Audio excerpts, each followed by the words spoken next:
Tunashukuru sana watumishi wa Mungu, wa baba na wa mama wote ambao tuko pamoja kwa wakati huu. Mungu awabariki. Tunafurahi kuwa nanyi na tunawatakia mema, kila laheri katika jina la Yesu Kristo. Mungu ni mzuri, Mungu wetu ni mkuu, Mungu wetu ni muweza yote. Tunamsihi tena wakati huu ajitukuze, atutumikishe. Imupendeze Mungu kujichukulia utukufu huu na mamlaka, maana yeye ni Mungu asiyechangia sifa zake na mtu. Kwa hiyo ninakusihi sana tuwe pamoja katika singa ya maombi, tukimsihi Mungu atuzungumuze. Unaweza kuona kwamba basi inamhusu anayenena. Hasha, inagusu pia wewe ambao unasikiliza, sababu Mungu akikufungua masikio ya roho leo unaweza kutembelewa. Leo unaweza kusikia ujumbe mpya. Huo ujumbe wa leo ukiusikia kama ni kitu au ni maneno ambayo haujawahi kusikia. Kwa hiyo karibu sana. Tusihi Mungu atuhudumie na kutubariki. Mtandao pia tuutakase kwa jina la Yesu.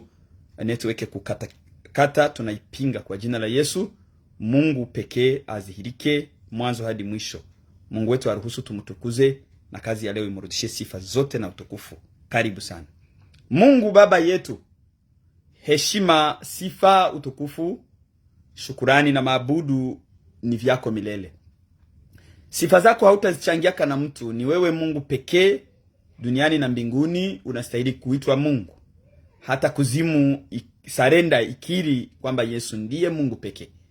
Baba yangu na Mungu wangu, naomba unitumikishe, ujitukuze ndani yangu, uzihirike kwa uwezo wako. Ninaseta chote ambacho hakikukubali. Ninaseta chote ambacho kinaweza kupingana na maandiko matakatifu, ubishi usiotokana na wewe, madharau na wengine kuchukua muda kugairi neno la uzima. Yesu wangu, siongelee biashara yangu, siongelee maisha yangu, ninaongelea ni jina lako. Kwa hiyo nakusihi usindikize maneno haya, ukiyafunua, ukiruhusu ni yatamke, lakini anenaye ni Mungu. Kristo, Roho Mtakatifu wako asiniache. Kristo ndiye Roho, Roho ndiye Mungu, Mungu ndiye Roho. Na kuamini kama Mungu pekee. Usiniache, usinipitie. Naomba nguvu pekee za mbinguni zinihudumie, na wote watasikia wabarikiwe. Tuazime masikio ya rohoni, tusikie kwamba Mungu una makusudi mema kwa kutufariji na kutuongezea imani upya katika Yesu. Amen. Mtumishi wa Mungu barikiwe.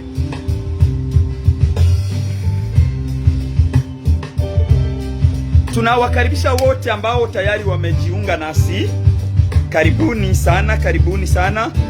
Tukajadiliane neno la Mungu liwezalo kusaidia na kuponya mioyo yetu. Najua tuna mambo mengi ya kufanya, lakini unaweza kutuazima tu dakika chache ili tuchangie hili neno.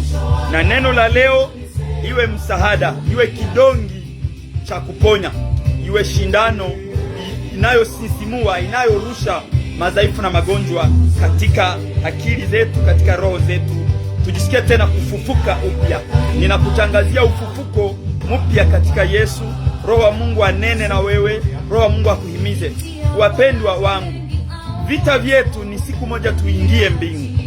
Tunapigana ili siku moja tukanyakue taji la ushindi, taji la uzima, na si uzima wa kawaida, sio pumzi hii tunayoipumua ya mwilini, lakini pumzi isiyo katika pumzi iitwayo pumzi ya uzima wa milele.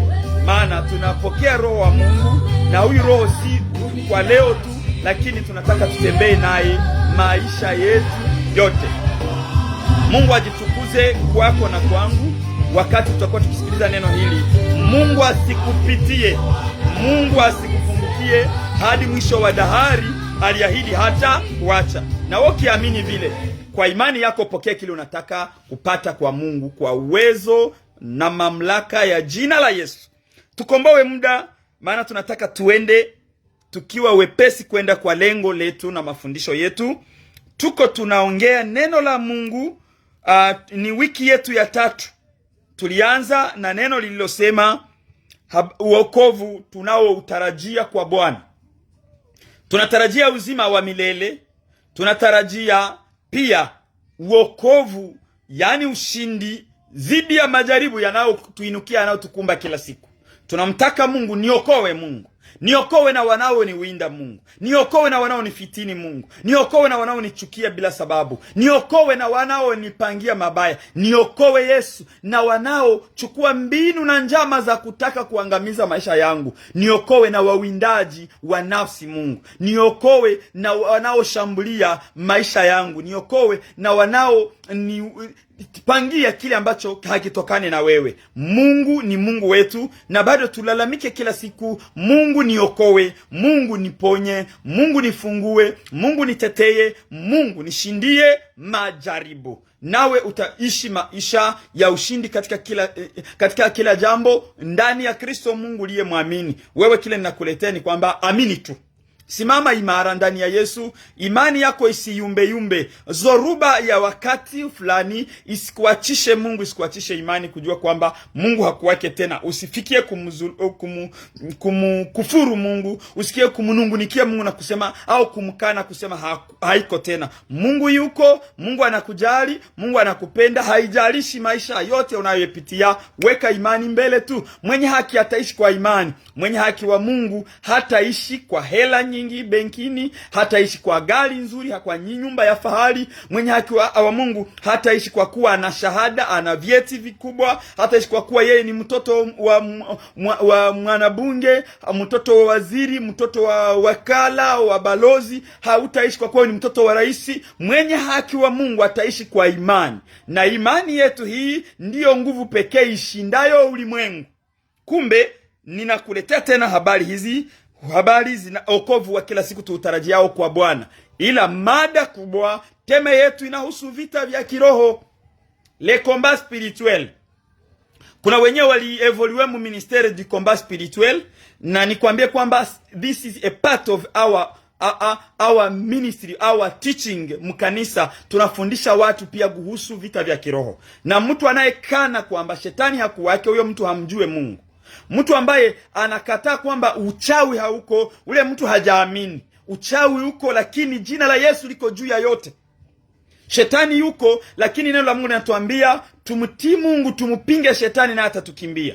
Kwa hiyo mimi sitaleta ujumbe huku kutisha kuambia kwamba you have to worry. Hapana, nakuletea ujipe moyo, usiogope, pigana vita vilivyo vizuri, ukamalize mwendo wako vizuri, na Mungu atatukuka. Karibu sana nyinyi ambao mnapendelea kila mara kusikia neno la Mungu kupitia Christ Well Voice, kupitia Seek Heaven and Enter Life. Wote Mungu awabariki na kutakia neema. Unapoingia ku YouTube utaingia Christ Well Voice, utasikiliza mafundisho.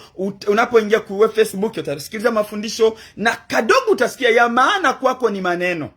Na ukipenda mwalimu, maneno anayoyasema pia inaweza kukujenga. Na ukichukia mwalimu hata afundishe, unasikia yako yanaingia na yanatoka. Kwa hiyo ninaomba Mungu atupatanishe katika Yesu Kristo, ili kila ambacho tutakizungumzia Mungu atushushie mrija wa mbinguni. Tuzame katika neno la Mungu, tuwe na mizizi ya rohoni, ili kabisa tujisikie kubarikiwa katika jina la Yesu Kristo. Kumbe tunaenda kusikiliza neno la Mungu. Tusome kitabu chenye tulianza nacho.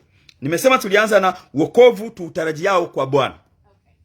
Na tuliongea kisha wokovu tunaotarajia kwa Bwana. Nilikwambia siku iliyofuata tukaongelea vita vya kiroho. Network ilitusumbua na ile vita haikuzuru zaidi, kwa kuwa naamini leo nitakuwa nikirudi sana kuongelea maneno ya ile siku. Kwa wale ambao walisikiliza, Mungu awabariki, kwa ile siku Roho Mungu alitumikisha kwa hali fulani, na leo ninaamini tena Roho wa uzima atatutumikisha tena kadiri ya mapenzi yake, na wewe utabarikiwa kufuatana na jinsi umeandaa moyo wako. Kile ninakutakia ni upokee kile ambacho Mungu anaandaa kwa ajili yako. Tunatumia neno la uzima, Biblia takatifu. Hatutumie biashara, tumia haki, tumie constitution ya nchi, maana katiba yetu ni neno la Mungu. Na hili ndilo tutalizungumzia. Tunasoma kitabu cha Isaya. Soma kitabu cha Isaya, sura yake ya 54. Isaya, Esaïe 54 verset 17. Nitakusihi sana unisaidie uwe pale. Esaïe 54 verset 17. Sota kuwa unasoma pale, kuna neno tena utalisikia likija katika akili yako, liwezalo kukusinsimua na kukuambia, kumbe bado Mungu ananipangia, kumbe bado Mungu ananihimiza nisikate tamaa. Amen. Kila silaha itakayotengenezwa juu yako haitastawi, na kila ulimi na kila ulimi unaonyoka juu yako katika hukumu utauhukumu kuwa mkosa. Huu ndio urizi wa watumishi wa Bwana, na haki yao inayotoka kwangu. Bwana asema amen. Katika lugha nyingine wanasema kila silaha itakayoinuka juu yako haitafanikiwa, na kila ulimi utakao kuhukumu, wewe umepewa mamlaka ya kutawala kwa jina la Yesu. Na soma kwa lugha ya Kiingereza, neno la Mungu linasema hivi katika jina la Yesu Kristo: Every weapon fashioned against you shall fail. Every tongue that brings you to trial, you shall prove false. This is the Lord of the servants of the Lord. Their vindication from me. Oh, amen. Hapa umetuambia nini? Kila silaha itakayoinuka juu yetu haitafanikiwa. Kila silaha itakayoinuka juu yako haitafanikiwa. Amini na upokee hili neno kuwa neno lako kwa sasa. Ujue kwamba every weapon fashioned against me shall never prosper, in the mighty name of Jesus. That means there are people who are fashioning weapons against others. That's true. Mapepo yanatengeneza, lakini pia shetani anatumia watu. Niliwaita wainjilisti, mitume, wajumbe, mawakala wa shetani, nao wanatumikishwa kutengeneza silaha kwa kuharibu maisha ya wengine. Hili neno Isaya 54:17 linakuambia kila silaha itakayotengenezwa, hata wangeitengeneza yenye chongo, yenye makali, yenye moto, haitafanikiwa. Hata watengeneze nuclear zidi ya watakatifu, haitafanikiwa. Hata watengeneze magonjwa yoyote ambayo wanasema hii ndio inamalizaka kabisa, haitafanikiwa kwa jina la Yesu. Amen. Neno la Mungu linanitia moyo, linaniambia huu ndio urizi wa watumishi wa Mungu. Niligusia neno urizi wako ni ushindi kwa jina la Yesu. Urizi wako ni uzima, na huu uzima uwe uzima wa milele kwako kwa jina la Yesu.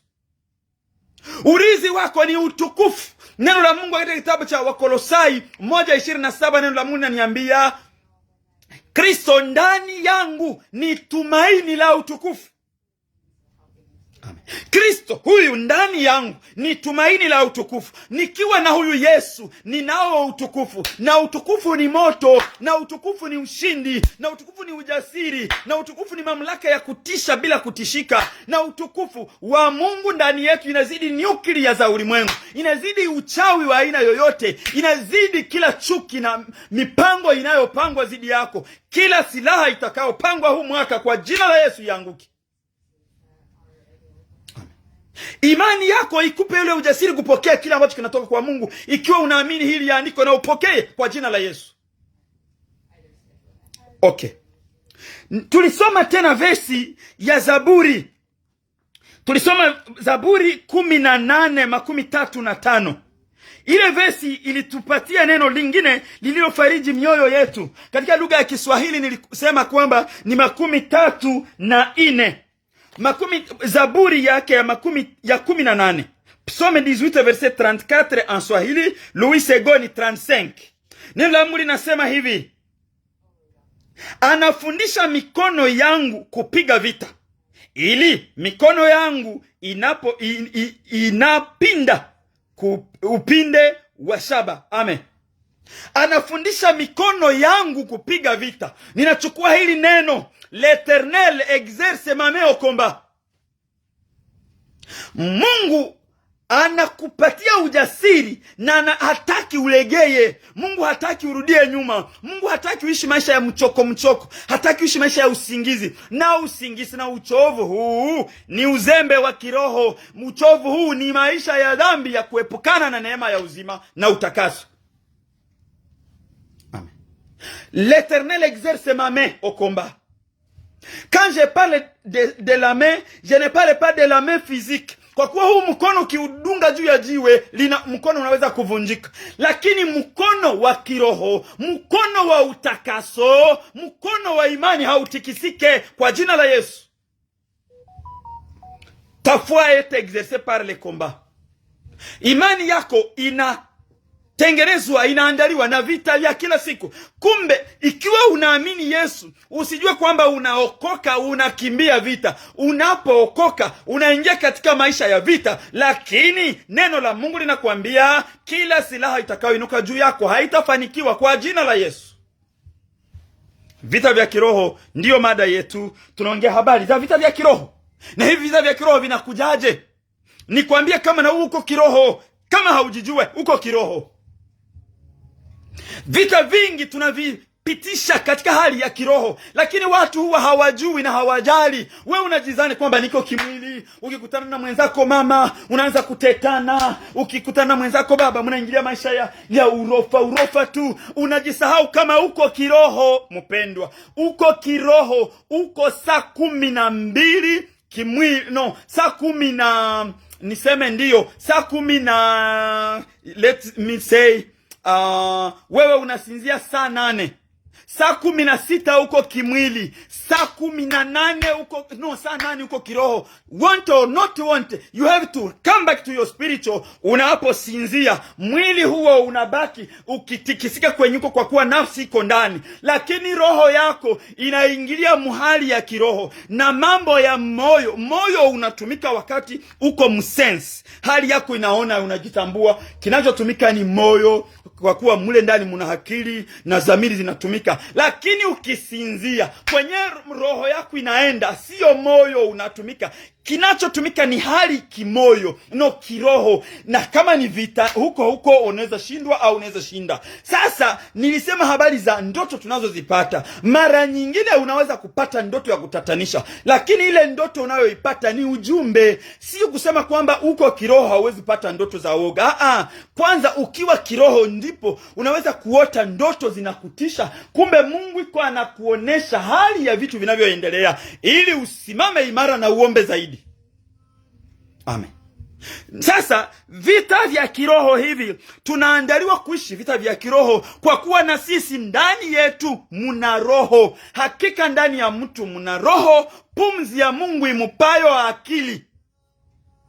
Kumbe hii mada ya vita vya kiroho inaduhusu kwa kuwa ndani yetu muna roho. Na hii roho ndiyo sisi. Hizi mili tunazoziva tutazivua. Muda wowote usiozani utauvua mwili kwa hali usioijua. Lakini roho yako itasimama ikiwa uliandaa iimarike ndani ya Yesu. Mwisho wako ni mwisho mzuri. Lakini kama ulizubaa kwenye uliandaa roho yako ni huko, utaenda ona njoo kule maisha inaingia. Really life starts when you live the life. Amen. Maisha sahihi kabisa inaanza wakati unatoka mwilini. Sasa ile maisha unayaandaa je? Ile ushindi unaiandaa je? Ngombe haina imani. Sungura haina imani. Pusi haina imani. Inaishi parents, inaishi tu. Lakini wana wa Mungu wanaishi kwa imani. Na vita vyao wanavishinda kwa imani. Amen. Msamaha wa dhambi tunaopata kwa imani. Chochote tukitendacho kwa ajili ya Mungu kwa imani. Anayemuomba Mungu aamini kwanza kama Mungu iko na Mungu anaweza. Unapopitia vita, amini kama Mungu kwa unaomba yuko hai, anaweza kukuwezesha na wewe kuwa mshindi. Amen. Vita vya imani. Hivi vita vya imani nimekuambia Bwana ameandaa mkono wako kupiga vita. Je, mkono wako uko legevu au mkono wako uko imara? Is your hand strong to fight or your hand is weak for failing? Ile ni swali utajiuliza. Mwandishi wa Zaburi Daudi amesema Bwana ameuandaa mkono wangu kwa vita. Na mimi nakuombea Mungu aandae mkono wako kwa vita. Anafundisha mkono yangu kupiga vita. Amen. Daudi alitoka mbele ya mfalme Sauli tayari ameisha muangusha Goliati, sababu alijua mkono wake ulikuwa mkono wa ushindi. Ile hali ya kimwili aliyokuwa anafanya kwa dubu na simba akaigeuza kiroho, akasema ninaenda. Ule Mungu alijua kama Mungu ndiye alimupa uwezo, haikuwa akili yake kushinda dubu na simba. Dubu ni mnyama mwenye nguvu, simba ni mnyama kali inayochana na kuharibu. Lakini Daudi alijiumbia ile imani, akasema hapana, sidhani kama Goliati anaweza kushinda simba mwenye mimi nachanaka mimi. Sidhani kama Goliati anaweza kushinda dubu. I believe my God is stronger than Goliath. Okay, let me go. Vita akavigeuza kiroho, akajua kwamba ule mkono umeandaliwa kupiga vita. Acha niende. Amen. Sasa naongelea vita vya kiroho. Na kama leo tunaongelea vita vya kiroho, ninataka mwana wa Mungu ujisikie kwamba umeandaliwa kuitwa mrizi wa ushindi katika kadiri ya imani yako katika Yesu. Héritier de la victoire. Hapana héritier de l'échec. No, uwe mrizi wa ushindi, uwe mrizi wa uzima wa milele katika Yesu. Maana kupata uzima wa milele ni ushindi inayozidi ushindi zote. Amen. Héritier de la victoire. Mrizi wa ushindi ndani ya Yesu. Na kutakia mpendwa unayesikiliza neno hili, uwe mshindi. Usianguke mu mikono ya wawindaji. Usianguke mu mikono ya wanao winda kila siku maisha yako. Usianguke. Ninakuombea kwa jina la Yesu uwe mshindi. Maana neno la Mungu katika kitabu cha Petro wa kwanza 5:8 tulisema pale kwamba Ibilisi ananguruma kama simba akitafuta atakaye mumeza. Na kuombea kwa jina la Yesu usimezwe na Ibilisi. Na kuombea Mungu asimame pamoja na wewe kote kwenye utaenda, na kizazi chako kiimarike, kikisimame zabiti kabisa pamoja na Mungu, kwamba mko washindi katika yote. Sisi ni zaidi ya washindi katika Kristo aliyetupenda. Amen. Kitabu cha Wafilipi sura 4:13 tunaweza kusoma pale. Filipie 4:13. Neno la Mungu linatuambia neno la kutuwezesha kwa washindi. Filipie chapitre 4 verset 13. Tunasoma ile versi katika Yesu Mungu wetu anayetutia moyo. Ninaweza kufanya maneno yote katika Kristo anaye nitia nguvu. Amen. Mwenyewe, yes, narudilia. Ninaweza kufanya mambo yote, maneno yote katika Kristo anaye nitia nguvu. Endelea soma verse. Ninaweza maneno yote. Ninaweza kila kitu katika yule anayenitia nguvu. Ninalala usingizi, yuko yule anayenitia nguvu. Hata unipangie ninalala, yuko yule ananitia nguvu. Roho yangu inasimama na yeye anaimarisha. Niko, wewe unakuja nyuma yangu. Ninajua ngao ya imani yangu haiko tu mbele, inanizingira. Yuko yule iko nyuma yangu, iko mbele yangu, iko kuume kwangu, kushoto kwangu. Ananitandia sakafu ya chuma, siguswe na sikanyange kibaya. Ananivika chapeo ya wokovu hata juu. Ninazingirwa, ninajua ninaweza yote katika yeye anitiaye nguvu. Amen. Ninaweza yote. Na wewe sema ninaweza yote. Haujaolewa unasema ninaweza yote. Haujaoa ninaweza yote. Haujazaa ninaweza yote. Haujasafiri ninaweza yote. Haujafanikiwa sema tu nimeishaweza, sababu ndani yangu mna yule atakaye niwezesha kuweza na kufanya yote katika Yesu anitiaye nguvu. Ile ujasiri inakuimarisha kujua kwamba I can do all things through Christ who strengthens me. That's it. That's all for me. Naongelea vita vya kiroho. Na hivi vita vya kiroho inabidi wewe uvijue kwamba ni vya kiroho. Na kama neno la Mungu hili wa Filipi 4:13 neno limeniambia ninaweza yote, I can do all things through Christ who strengthens me. Ninaweza yote. Mpendwa mwana wa Mungu, usitie exception. Maana ukitia ile exception ndio itakuingiza mkushindwa. Lakini ukiamini kwamba yote without any exception, you are a winner. Amen. Usikone nasema ninaweza yote lakini aka kaugonjwa ketu kama familia. Sema tu ninaweza yote. Kama hili inafunga wenzako, wewe uko mshindi katika Yesu aliye ndani yako. Basi unajua kwamba mimi I can do all things through Christ who strengthens me. Ninaweza yote katika yeye anitiaye nguvu. Huyo akutiaye nguvu jina lake Yesu Kristo. Na wewe ukiamini na ukitembea pamoja na yeye, hautaogopa. Amena. Nirudilie. Ninaweza kufanya maneno yote katika Kristo anitiaye nguvu. Amen. Mwana wa Mungu, ninaweza. Kama wengine walishindwa, mimi ninaweza. Sababu ya huyu Yesu ninaweza. Amen. Hata wakudharau, sema unaweza. Usiogope mtu juu ya cheo chake. Wewe tu heshimu kila mtu, lakini usiogope mtu, uogope Mungu aliye juu. Na unasema ninaweza yote. Amen. Kama ni benki, usiogope watakupa loan. Uende tu, niko na Mungu na huyu Mungu atanisemea ninaweza yote. Kama ni biashara, fanya biashara kama wengine walifaulu na utafaulu. Sema tu ninaweza na mimi kwa jina la Yesu, katika Yesu aliye ndani yangu amenifanya kuwa muweza yote. I am a almighty through the Almighty who strengthens me. Every day strengthens me. Nisitaogopa. Najua ananitia nguvu kila siku. Ninalala ananitia nguvu, ninaamka ananitia nguvu, ninakaa ananitia nguvu. Katika yote wao wapange, lakini vita vya kiroho sitaogopa. Ninajua ninaweza yote katika yule asiyeshindwa. Amen. Twende tuongeze, tuseme nini? Sasa ikiwa wewe unajua kwamba unaweza yote katika Kristo akutiaye nguvu, ondoa oga, maana urithi wako ni ushindi. Na hivi vita vijapoinuka, wewe usiogope, wewe usikate tamaa. Baki tu ukijua kwamba una imani, na hii imani yenyewe kama hauichanganye ni silaha, inazidi silaha zote. Amen. Hii silaha imani.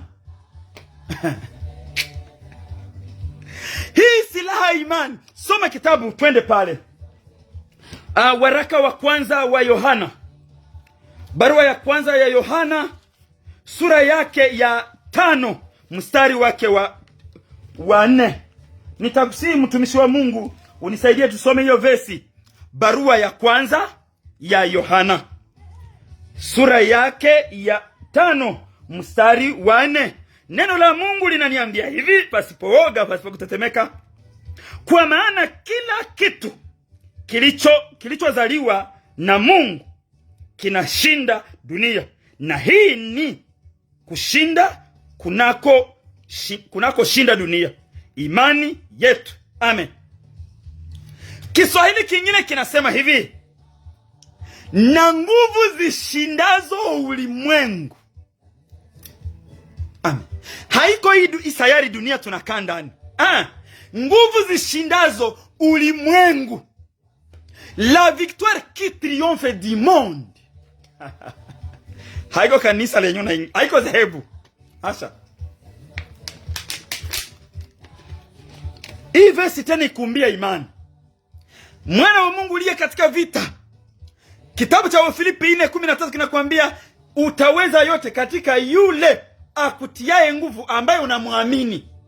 Kama kweli unamwamini, mwachie vita. Ninaweza yote katika wewe unitiaye nguvu. Waraka wa kwanza wa Yohana 5:4. Nalo mnasema nguvu zishindazo ulimwengu kwa waliozaliwa na Bwana ni imani. Amen. Nguvu zishindazo ulimwengu ni imani. La victoire, the only power, the only victory that overcomes the world is our faith. For those who are born. Je, umezaliwa? Kama umezaliwa na babako na mamako, utabaki unalaumu. Lakini kama umezaliwa na Kristo, hakika kama umezaliwa na Kristo, uko mshindi. Neno la Mungu katika kitabu cha Yohana wametuambia habari za kuzaliwa mara ya pili. Hii kuzaliwa mara ya pili, Yesu alisema hakika Kama mtu hazaliwe mara ya pili, hawezi kumwona Mungu, hawezi kuingia katika ufalme. Na hii kuzaliwa mara ya pili inaturudilia kutuonesha kwamba inatuimarishia imani, na hii imani inaenda kutufanya kuwa vijitu ndani ya Yesu. Tunakuwa super powerful ndani ya Yesu, na ile kuwa super powerful ndani ya Yesu inatufanya tunajisikia kwamba hatuwezi kuogopa kitu. Na ikiwa Mungu iko upande wako, ni kitu gani unaweza kuogopa? Kitabu cha Warumi 8 sura yake ya 8 mstari wake wa 31. Soma pale. Romains chapitre 8 verset 31. Nisaidie usome pale. Warumi 8. Romains chapitre 8 verset 31 na utaruka 38. Ninapenda hii verse sana, na kama inakuja acha tuisome tusikie inasemaje. Romains chapitre 8 verset 31. 31 inasema, basi tutasema nini juu ya maneno haya? Kama Mungu akiwa upande wetu, ni nani aliye juu yetu? Niseme nini tena? Yesu mwana wa Mungu ukiwa upande wetu, ni nani atakuwa juu yetu? Ni nani? Uchawi? Njaa? Umaskini? Nini? Vita? Wewe jirani unayeinuka juu ya mwenzako, wewe nawaza njama zako ndio zitakuwa juu ya Mungu ule mtu anamwamini, utajikuta unaanguka vibaya. Aonywaye mara nyingi akishupaza shingo atavunjika ghafla, wala hatapata dawa. Kitabu cha Mezali 29:1. Celui qui est réprimé maintes fois sans accepter la réprimande, celui-là quand il tombe mal. Soma ile verse. Aonywaye mara nyingi akishupaza shingo uvunjika ghafla, wala hapati dawa. Mbele tuendeleshe na hii verse. Nisema nitasoma na 31, 37. Proverbe chapitre 28. Tusome 28. Tunaongea habari za vita vya kiroho. Hapo ndiko tuko, usiende mbali mwana wa Mungu. Tunasema tu habari za wale ambao hawaamini kama Mungu ni mshindi juu ya waliomtegemea. Aonywaye mara nyingi akishupaza shingo atavunjika ghafla. Kama huko mwanadamu unataka uchukue, unawaza unamvaa shetani, unaenda kusimama maisha mwenzako, maisha ya jirani yako, wewe unakuwa kama shetani, unakuja huko unaincarne ibilisi ndani yako, unataka usumbue jirani yako, unataka usumbue mwingine maisha yako. Jua kwamba neno la Mungu linakuonya ujue kwamba huyu mtu aliye ndani ya Yesu. Tutasema nini juu ya hayo? Ikiwa Bwana iko ndani yake, haleluya, haleluya, ataogopa nini tena? Ni nani atakuwa juu yake kama kweli ana Mungu ndani yake? Kumbe sasa ili neno lionye asiyekubali kuonyeka, anayejifanya kuwa maisha yake ni adui wa wote, maisha yake ni njama. Sasa maanguko yao ni mabaya, sababu wanakataa kuonywa. Aonywaye mara nyingi. Basi moja, yeye aonywaye mara nyingi na anafanya shingo yake ngumu, atavunjika ghafla pasipo njia ya kupona. Aonywaye mara nyingi. Kiswahili kingine cha Tanzania, aonywaye anashupaza shingo, utanifanya nini? Anakuja kama ni kuwanga, anawanga, anatesa maisha ya watumishi wa Mungu, anasema wengine wako wana hatia. Kazi yake tu, hawataki wawili wakipatana, hataki wawili akiona wakiongea, hataki ndoa ya mwingine aone kistawi, hataki mwingine akiona biashara kikiendelea. Ninakuonya kwa jina la Yesu Kristo, usiposikia timba ya mbingu isikuache kufuate, ili ukiri na uamini kwamba kile unachokitegemea hakiko juu ya jina la Yesu. Na Mungu akikuacha, maana yake ndio amekuacha uinuke juu yake. Lakini ikiwa hakika Mungu ndiye amenisukuma niseme aonywaye mara nyingi akishupaza shingo atavunjika ghafla, wala hatapata dawa, acha uheshimu mipaka yako, ulinde utakaso, uchunge na maisha mazuri, uheshimu maisha ya wengine. Kila mtu Mungu anamupa. Baba ndiye anatugawia sote, kila mtu abaki kwa nafasi yake na Mungu atambariki. Aonywaye mara nyingi akishupaza shingo atavunjika ghafla na hatapata dawa. Tunarudia ile vesi yetu. Tuna jump na mavesi inapokuja tunaiongea inayohusu vita vya kiroho. Tumesema tunaongelea habari za Warumi 8 na soma 37. Lakini katika mambo haya yote tunashinda zaidi ya kushinda kwa njia ya mwenye kutupenda. Amen. Kwa Kiswahili kingine wanasema katika mambo yote sisi ni zaidi ya washindi katika yeye aliyetupenda. Haleluya. Mpendwa wa Mungu, uko mbarikiwe.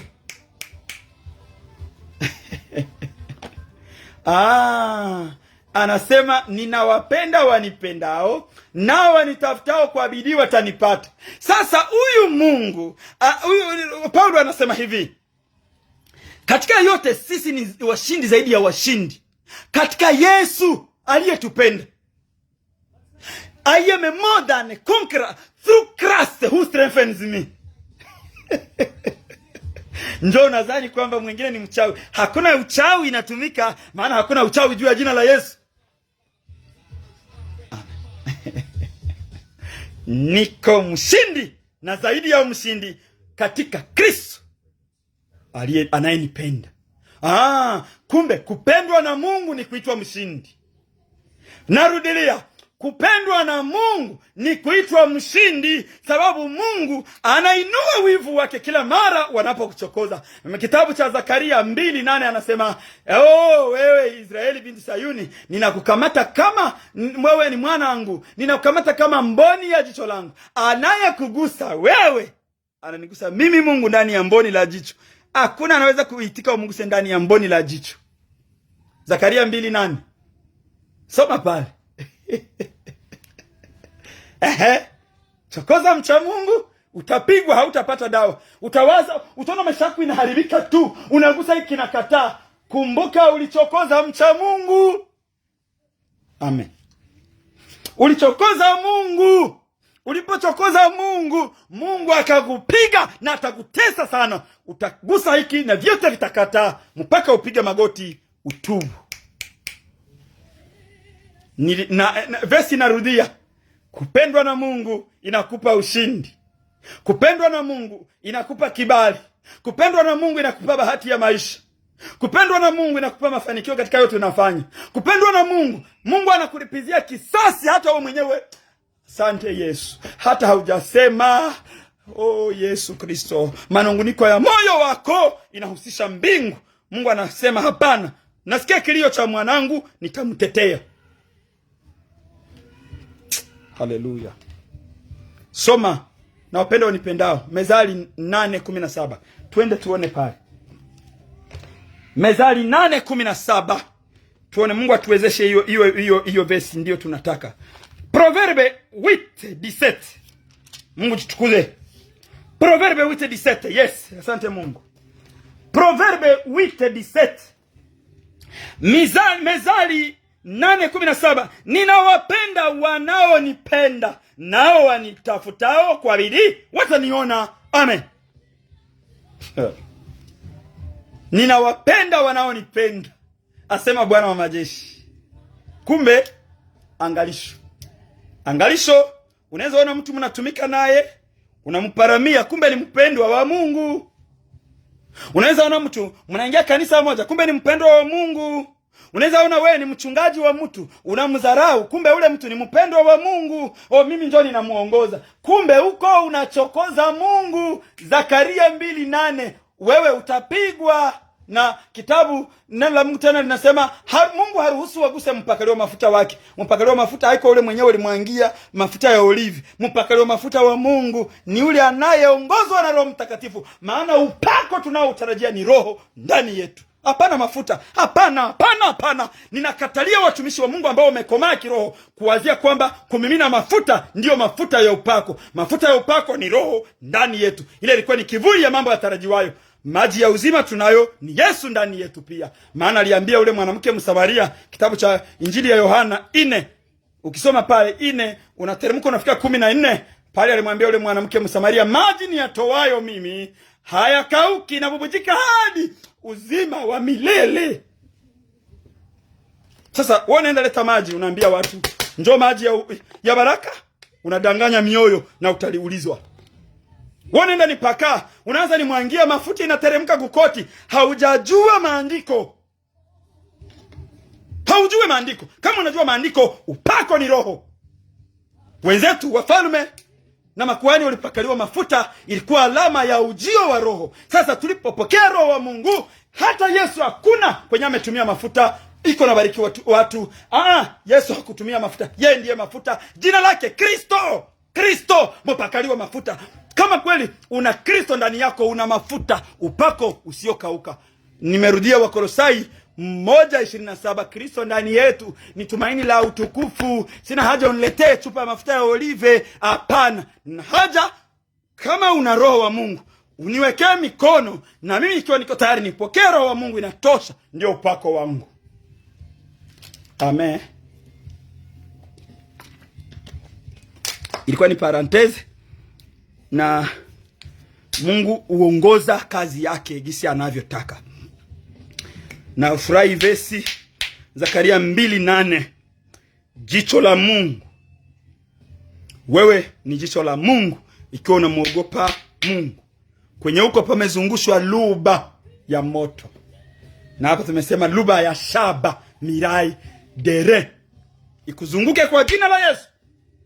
Wanapokuja kukuwinda waone hawezi kupata. Na mfalme aliwaona Meshaki, Shadraka na Abednego waliotupia ndani ya moto, wakaona vijana wanaozunguka. Na tazama, mfalme aliona mtu kama mtu kutoka juu, kama mwana wa Mungu, akiwa mtu wa ine katika moto. Katika vita unapitia, kuko mtu wa ine amekuja kukusaidia, amekuja kuzima moto. Yeye ni moto ulao, moto wa majaribu. Hautakutesa, hautakuunguza, maana wewe umeingia moto na moto. Amen. Daniel mtupa mpango la simba, walijikuta kumbe tunamtupa muuzima. Simba wa kabila la Yuda, yeye ndiye mwenye mamlaka juu ya ututuma simba tote. Kila vitu unaopitia ni simba, lakini pokea simba wa kabila la Yuda kwa jina la Yesu, uitwe mshindi. Amen. Basi ninaamini tunaenda kutua. Mungu akubariki na asifiwe kwa neno lake. Ninaenda kusema na nilisema tena muda uliopita, vita vyetu, pigana vita vilivyo vizuri. Timotheo sura yake ya 6:12. Timotheo wa kwanza 6:12, tena Timotheo wa pili 4:7. Kama utabarikiwa kusoma pale, tusome basi, hata yenyewe itapatikana haraka. Timotheo wa kwanza sura yake ya 6 na mstari wa 10 na nasema 12. 1 Timothée chapitre 6 verset 12. Nisaidie usome hiyo versi na iwe baraka kwako katika jina la Yesu. Piga vita vilivyo vizuri vya imani. Shika uzima wa milele ulioitwa na ulikiri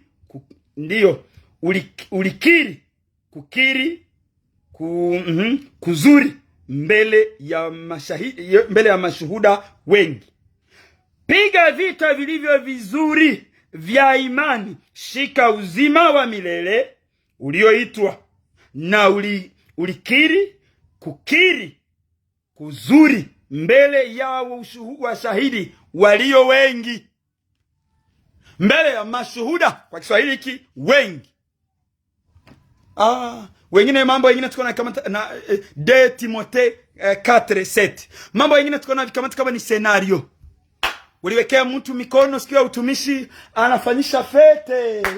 Watu wanakula wanakunywa. Anadhani siku ya kuombewa utumishi ni fete. Siku ya kuombewa utumishi ni siku ya kutumwa vitani. Sasa unapotumwa vitani, vita vyako vya kwanza ni vita vya nafsi yako na moyo wako na mwili wako, kulinda maisha matakatifu. Vita vya kwanza, unafanya fete tutakula, lakini tunakusindikiza tuone vita unaanza. Kama hauko tayari, kesho utalaumu Mungu. Paulo anasema nimepiga vita vilivyo vizuri. Ukisoma 4:7, mwendo nimeumaliza, nimelinda imani. Vita vyetu ni vya ulinzi wa imani. Kulinda imani ni kulinda maisha matakatifu, ni kumtegemea Mungu tu, ni kufanya mapenzi ya Mungu, ni kupenda mambo ya Mungu na kuyaishi. Amen. Nimepiga vita vizuri, mwendo nimemaliza, nimelinda imani, na taji nimelipewa. Hii verse ya kwanza wanasema amepata uzima wa milele.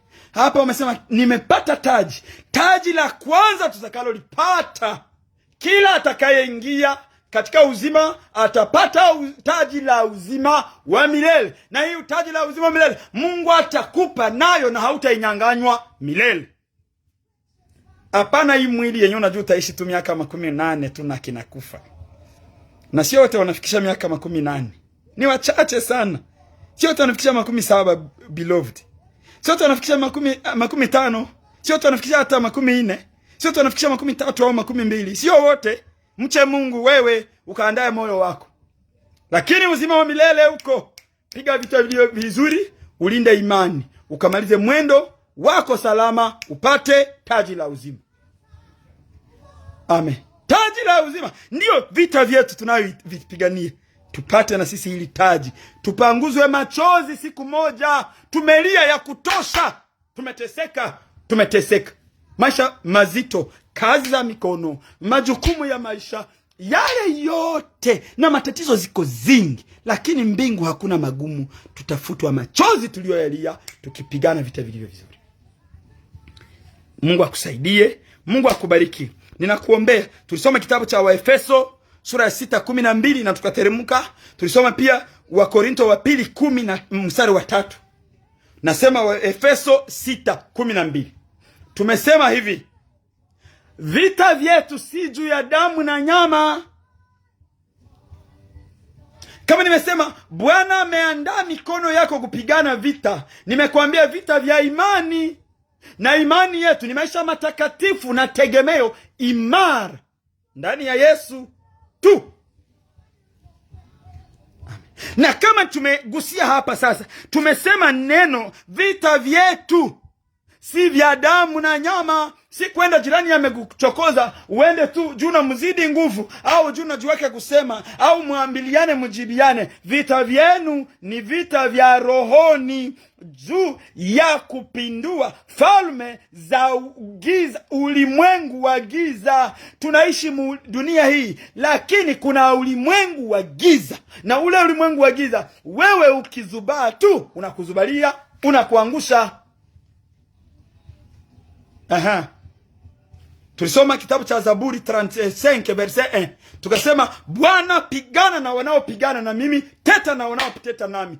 Katika ulimwengu wa giza huko wanakutetaka na haujue. Kanajivunaka. Kwa nini? Acha na sisi tuwaone.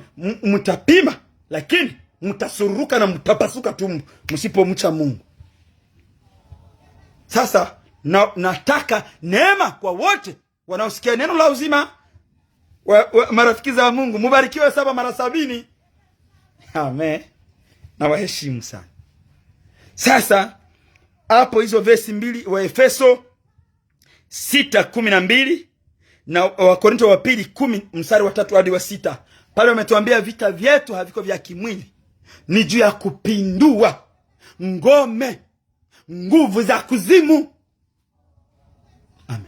Falme za ulimwengu wa giza, kazi za shetani. Sasa kanisa linaposimama kwa msingi wake, nguvu za kuzimu zitaganda. Na mimi kila mara nasemaka, le domaine le plus combattu de tous c'est l'évangile. Ndio inaharibu kazi zote.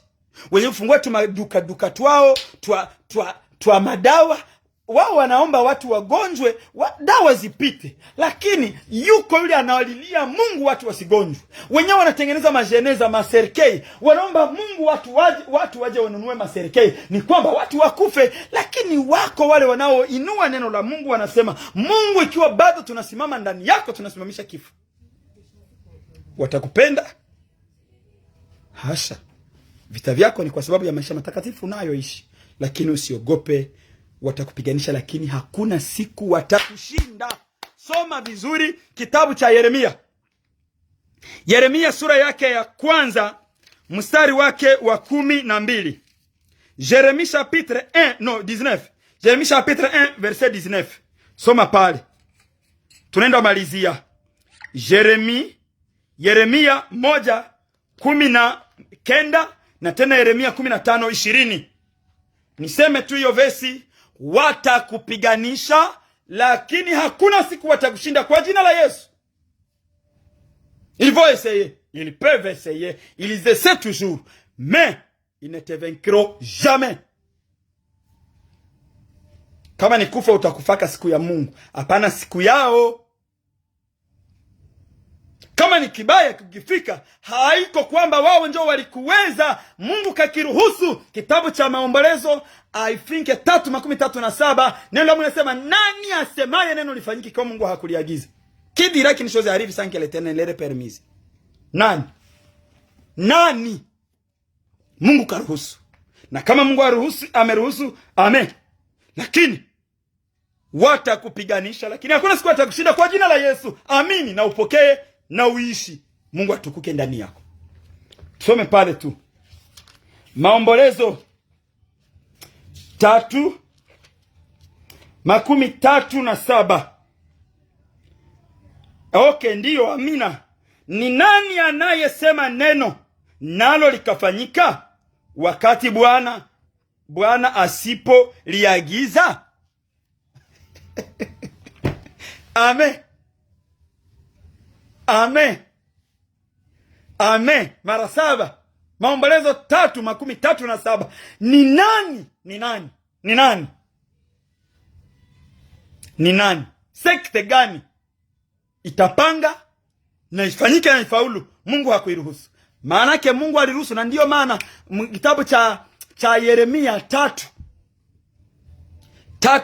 I think 7, na Mungu ametuambia Yeremia 3:7, Mungu amesema hivi, hatafanya chochote pasipo kifunua kwa watumishi manabii wake. Maombolezo 3:37, nani asemaye neno lifanyike? Kama imefanyika, Mungu karuhusu. Amen. Na Mungu anafunuaka, ndio maana naambia watumishi wake muombe sana, na nguvu zetu ziko katika siri ya imani na maombi. Na ndio maana nakwambia beloved, uwe prayer warrior, usimame katika maombi na ushindi ni wako daima. Ushindi ni wako daima. Ninakutakia mwana wa Mungu uwe mshindi na Mungu atatembea pamoja na wewe. Hapo ninakusihi sana usome kitabu cha Yakobo. I think Yakobo 4. Pale ukisoma kitabu cha Yakobo utaona pale Yakobo 5:15 mstari wa 16 na wa 16. Tusomee hiyo verse moja na tumalize. Mwandishi, Mungu akubariki sana mtumishi wa Mungu. Tusomee hiyo verse. Utuandikie hayo Yakobo 5:15. Hiyo verse huwa inanibariki pia ninapoitafakari. Ninaona Mungu wangu upewe sifa kwa kuwa unasikiaka maombi. Amen. Yakobo 5:15. Tusomee pale kwa jina la Yesu Kristo. Iwe siwe baraka kwako na kwangu tena. Yakobo 5. Na kule kuomba kwa imani na ile kuomba kwa imani